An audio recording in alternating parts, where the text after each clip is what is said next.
एक और जहां उत्तर प्रदेश सरकार हीट वेव को लेकर अलर्ट जारी कर जनता को सुरक्षित रखने के निर्देश दे रही है, वहीं दूसरी ओर स्वास्थ्य महकमे की लापरवाही थमने का नाम नहीं ले रही है।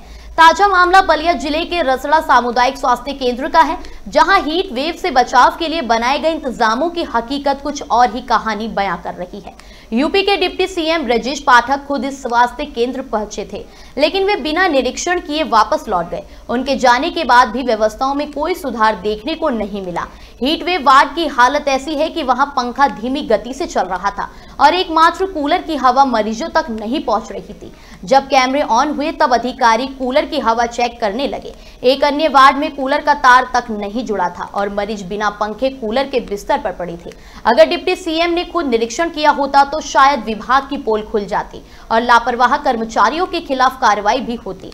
जब स्वास्थ्य केंद्र के अधीक्षक से बातचीत की गई तो उन्होंने वार्ड दिखाते हुए दावा किया कि हीट वेव के लिए ORSS कॉर्नर बेड, कूलर और एसी की व्यवस्था की गई है। उनका कहना था कि 2 बेड का इमरजेंसी वार्ड OPD से सटा हुआ है, जहां जरूरत पर मरीजों को एसी वाले कमरे में शिफ्ट कर दिया जाएगा।